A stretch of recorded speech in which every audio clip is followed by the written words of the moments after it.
ओम शांति 6/9/2024 प्रातः मुरली। ओम शांति। बाप दादा मधुबन। बाबा आज कह रहे हैं, मीठे बच्चे, तुम्हारी ये पढ़ाई सोर्स ऑफ इनकम है। इस पढ़ाई से 21 जन्मों के लिए कमाई का प्रबंध हो जाता है। मीठे बच्चे, तुम्हारी ये पढ़ाई सोर्स ऑफ इनकम है। इस पढ़ाई से 21 जन्मों के लिए कमाई का प्रबंध हो जाता है। प्रश्न, मुक्ति धाम में जाना कमाई है या घाटा? उत्तर, भक्तों के लिए ये भी कमाई है, क्योंकि आधा कल्प से शांति शांति मांगते आए हैं। बहुत मेहनत के बाद भी शांति नहीं मिली। अब बाप द्वारा शांति मिलती है, अर्थात मुक्ति धाम में जाते हैं, तो ये भी आधा कल्प की मेहनत का फल हुआ। इसलिए इसे भी कमाई कहेंगे, घाटा नहीं। तुम बच्चे तो जीवन मुक्ति में जाने का पुरुषार्थ करते हो। तुम्हारी बुद्धि में अभी सारे वर्ल्ड की हिस्ट्री ज्योग्राफी नाच रही है। ओम शांति। मीठे मीठे रूहानी बच्चों को रूहानी बाप ने ये तो समझाया है कि रूह ही सब कुछ समझती है। इस समय तुम बच्चों को रूहानी दुनिया में बाप ले जाते हैं। उनको कहा जाता है रूहानी दैवी दुनिया। इसको कहा जाता है जिस्मानी दुनिया, मनुष्यों की दुनिया। बच्चे समझते हैं दैवी दुनिया थी, वो दैवी मनुष्यों की पवित्र दुनिया थी। अभी मनुष्य अपवित्र है, इसलिए उन देवताओं का गायन पूजन करते हैं। ये स्मृति है कि बरोबर पहले झाड़ में एक ही धर्म होगा। विराट रूप में झाड़ पर भी समझाना है। इस झाड़ का बीज रूप ऊपर में है। झाड़ का बीज है बाप। फिर जैसा बीज वैसा फल, अर्थात पत्ते निकलते हैं। ये भी वंडर है ना, कितनी छोटी चीज़ कितना फल देती है, कितना उनका रूप बदलता है। इस मनुष्य सृष्टि रूपी झाड़ को कोई नहीं जानता। इसको कहा जाता है कल्प वृक्ष। इसका बस गीता में ही वर्णन है। सब जानते हैं गीता ही नंबर 1 धर्म का शास्त्र है। शास्त्र भी नंबरवार तो होते हैं ना। कैसे नंबरवार धर्मों की स्थापना होती है, ये भी सिर्फ तुम ही समझते हो, और कोई में भी ये ज्ञान होता नहीं। तुम्हारी बुद्धि में है पहले पहले किस धर्म का झाड़ होता है, फिर उनमें और धर्मों की वृद्धि कैसे होती है। इसको कहा जाता है विराट नाटक। बच्चों की बुद्धि में सारा झाड़ है। झाड़ की उत्पत्ति कैसे होती है, मुख्य बात है ये। देवी देवताओं का झाड़ अभी नहीं है, और सब टाल टालियाँ खड़ी है। बाकी आदि सनातन देवी देवता धर्म का फाउंडेशन है नहीं। ये भी गायन है, एक आदि सनातन देवी देवता धर्म की स्थापना करते हैं। बाकी और सब धर्म विनाश हो जाते हैं। अभी तुम जानते हो कितना छोटा सा दैवी झाड़ होगा, फिर और सब इतने धर्म होंगे ही नहीं। झाड़ पहले छोटा होता है, फिर बड़ा होता जाता है। बढ़ते बढ़ते अभी कितना बड़ा हो गया है। अभी इनकी आयु पूरी होती है। इनसे बनियन ट्री का मिसाल बहुत अच्छा समझाते हैं। ये भी गीता का ज्ञान है जो बाप तुम्हें सम्मुख बैठ सुनाते हैं, जिससे तुम राजाओं का राजा बनते हो। फिर भक्ति मार्ग में ये गीता शास्त्र आदि बनेंगे। ये अनादि ड्रामा बना हुआ है, फिर भी ऐसे ही होगा। फिर जो जो धर्म स्थापन होंगे उनका अपना शास्त्र होगा। सिख धर्म का अपना शास्त्र, क्रिश्चियन और बौद्धियों का अपना शास्त्र होगा। अभी तुम्हारी बुद्धि में सारे वर्ल्ड की हिस्ट्री ज्योग्राफी नाच रही है। बुद्धि ज्ञान डांस कर रही है। तुम सारे झाड़ को जान गए हो, कैसे कैसे धर्म आते हैं, कैसे वृद्धि को पाते हैं। फिर अपना एक धर्म स्थापन होता है, बाकी खलास हो जाते हैं।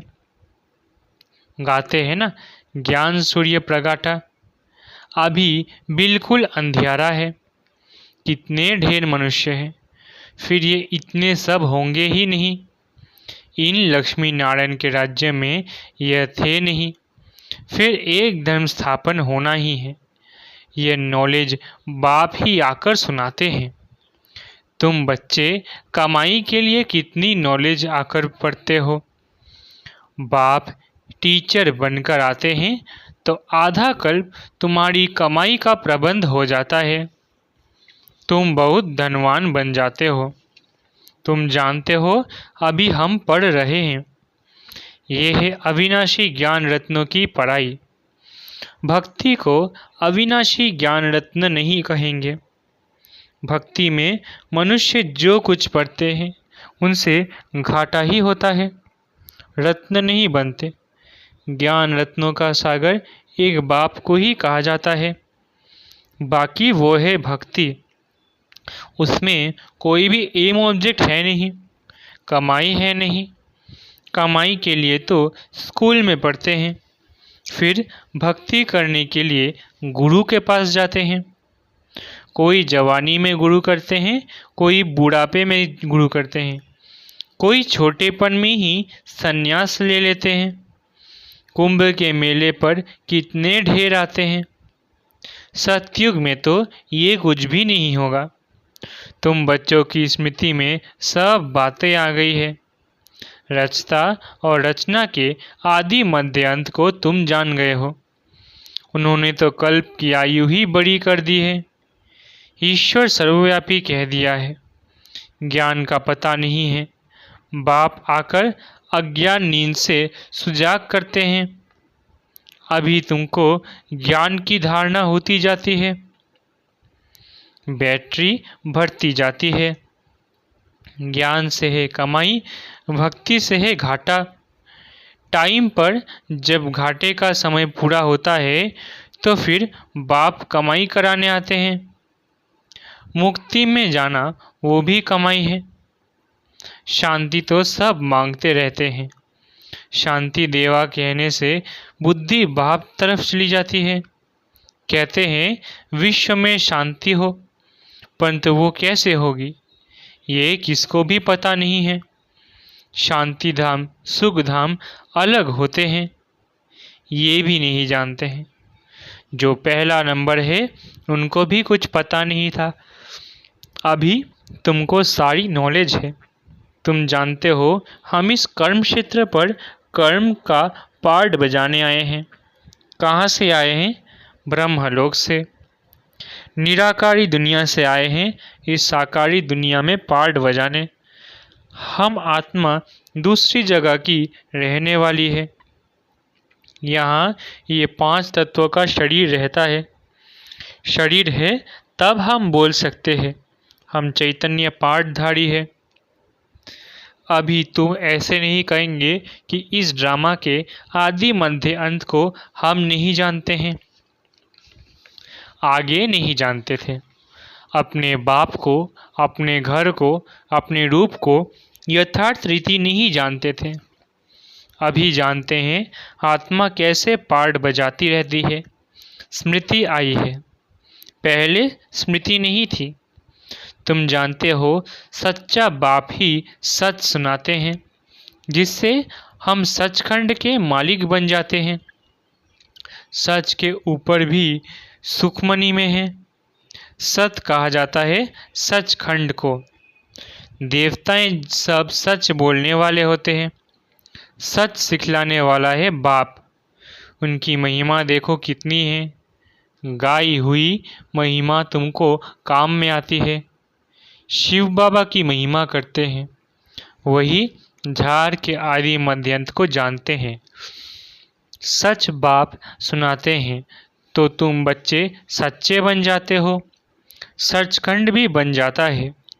भारत सचखंड था, नंबर 1 ऊंच तीर्थ भी यह है क्योंकि सर्व की सद्गति करने वाला बाप भारत में ही आते हैं। एक धर्म की स्थापना होती है, बाकी सबका विनाश हो जाता है। बाप ने समझाया है सूक्ष्म वतन में कुछ है नहीं, ये सब साक्षात्कार होते हैं। भक्ति मार्ग में भी साक्षात्कार होता है। साक्षात्कार नहीं होता तो इतने आदि मंदिर आदि कैसे बनते, पूजा क्यों होती। साक्षात्कार करते हैं, फील करते हैं, यह चैतन्य थे। बाप समझाते हैं भक्ति मार्ग में जो कुछ मंदिर आदि बनते हैं, जो तुमने सुना देखा है, वो सब रिपीट होगा। चक्र फिरता ही रहता है। ज्ञान और भक्ति का खेल बना हुआ है। हमेशा कहते हैं ज्ञान, भक्ति, वैराग्य, परंतु डिटेल कुछ नहीं जानते। बाप बैठ समझाते हैं ज्ञान है दिन, भक्ति है रात, वैराग्य है रात का, फिर दिन होता है।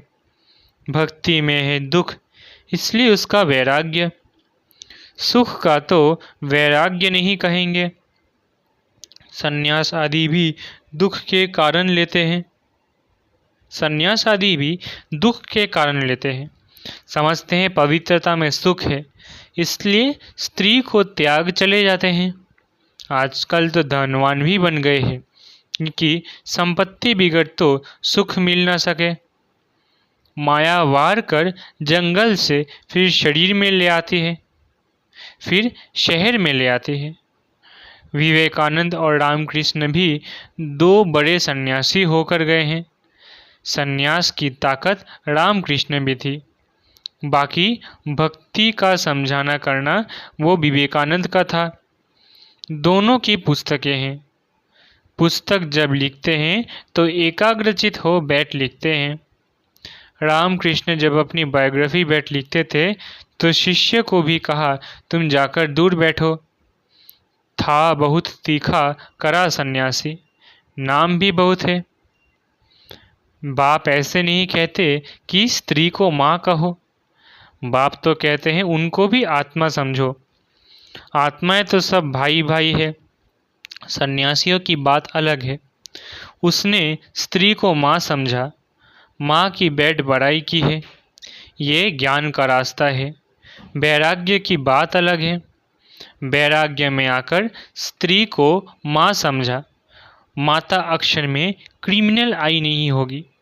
बहन में भी क्रिमिनल दृष्टि जा सकती है, माता में कभी खराब ख्याल नहीं जाएंगे। बाप की बच्ची में भी क्रिमिनल दृष्टि जा सकती है, माँ में कभी नहीं जाएगी। सन्यासी स्त्री को माँ समझने लगा। उनके लिए ऐसे नहीं कहते कि दुनिया कैसे चलेगी, पैदाइश कैसे होगी। वह तो एक को वैराग्य आया, माँ कह दिया। उनकी महिमा देखो कितनी है।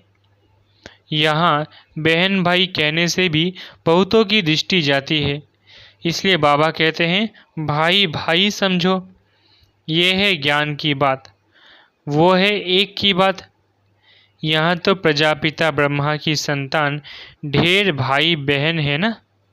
बाप बैठ सब बातें समझाते हैं। ये भी तो शास्त्र आदि पढ़ा हुआ है। वो धर्म ही अलग है निवृत्ति मार्ग का, सिर्फ पुरुषों के लिए है। वो है हद का वैराग्य। तुमको तो सारी बेहद की दुनिया से वैराग्य है।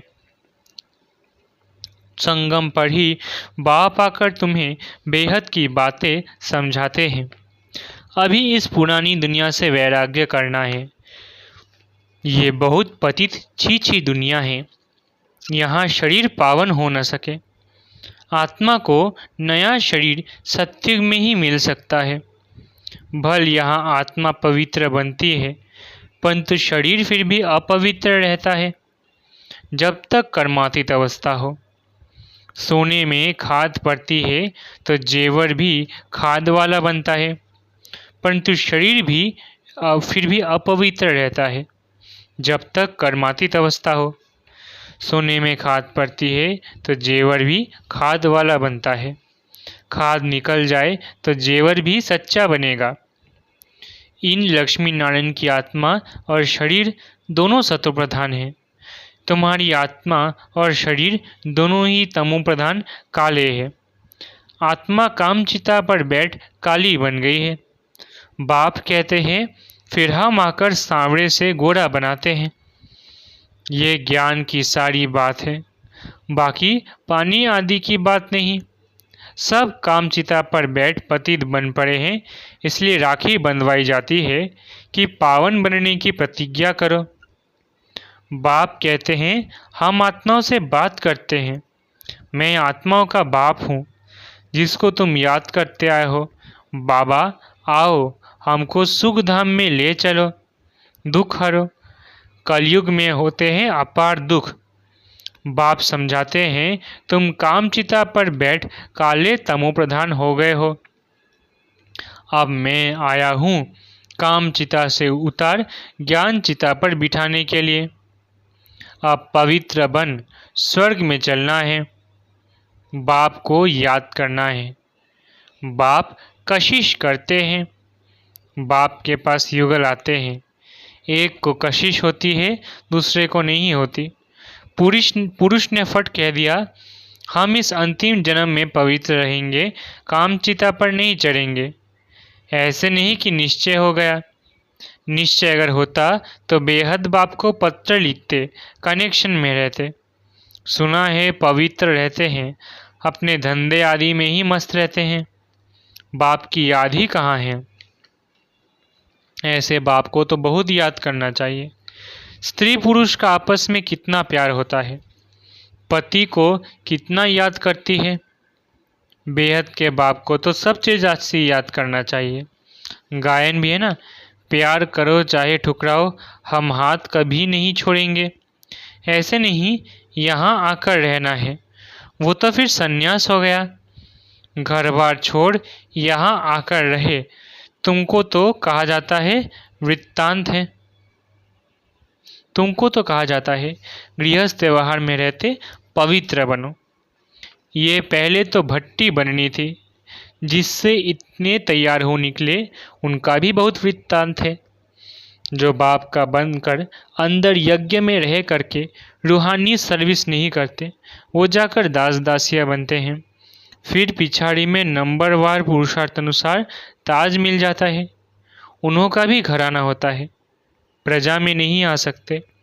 कोई बाहर का आए अंदर वाला नहीं बन सकता। वल्लभाचारी बाहर वालों को कभी अंदर आने नहीं देते। ये सब समझने की बातें हैं। ज्ञान है सेकंड का। फिर बाप को ज्ञान का सागर क्यों कहा जाता है? समझाते ही रहते हैं कि पिछाड़ी तक समझाते ही रहेंगे। जब राजधानी स्थापन हो जाएगी तुम कर्मातीत अवस्था में आ जाएंगे, फिर ज्ञान पूरा हो जाएगा। है सेकंड की बात, परंतु फिर समझाना पड़ता है। हद के बाप से हद का वर्षा, बेहद का बाप विश्व का मालिक बना देते हैं। तुम सुख धाम में जाएंगे तो बाकी सब शांति धाम में चले जाएंगे। वहाँ तो है ही सुख। ये तो खातिरी है। बाप आए हैं, हम नई दुनिया के मालिक बन रहे हैं राज्यों की पढ़ाई से। अच्छा, मीठे मीठे सिकिलधे बच्चों प्रति माता पिता बाप दादा का याद प्यार और गुड मॉर्निंग। रूहानी बाप की रूहानी बच्चों को नमस्ते। हम रूहानी बच्चों की रूहानी माता पिता बाप दादा को याद प्यार, गुड मॉर्निंग और नमस्ते नमस्ते नमस्ते। शुक्रिया बाबा। धारणा के लिए मुख्य सार। पहला, इस पतित छीछी दुनिया से बेहद का वैराग्य रख आत्मा को पावन बनाने का पूरा पुरुषार्थ करना है। एक बाप की ही कशिश में रहना है। दूसरा, ज्ञान की धारणा से अपनी बैटरी भरनी है। ज्ञान रत्नों से स्वयं को धनवान बनाना है। अभी कमाई का समय है, इसलिए घाटे से बचना है। वरदान, ज्ञान रत्नों को धारण कर व्यर्थ को समाप्त करने वाले होली हंस भव। ज्ञान रत्नों को धारण कर व्यर्थ को समाप्त करने वाले होली हंस भव। होली हंस की दो विशेषताएं हैं, एक है ज्ञान रत्न चुगना और दूसरा निर्णय शक्ति द्वारा दूध और पानी को अलग करना। दूध और पानी का अर्थ है समर्थ और व्यर्थ का निर्णय। व्यर्थ को पानी के समान कहते हैं और समर्थ को दूध समान। तो व्यर्थ को समाप्त कर अर्थात होली हंस बनना। हर समय बुद्धि में ज्ञान रत्न चलते रहे, मनन चलता रहे तो रत्नों से भरपूर हो जाएंगे। स्लोगन: सदा अपने श्रेष्ठ पोजीशन में स्थित रहे, ऑपोजिशन को समाप्त करने वाले ही विजयी आत्मा है। स्लोगन: सदा अपने श्रेष्ठ पोजीशन में स्थित रहे, ऑपोजिशन को समाप्त करने वाले ही विजयी आत्मा है। अच्छा, ओम शांति। शुक्रिया बाबा।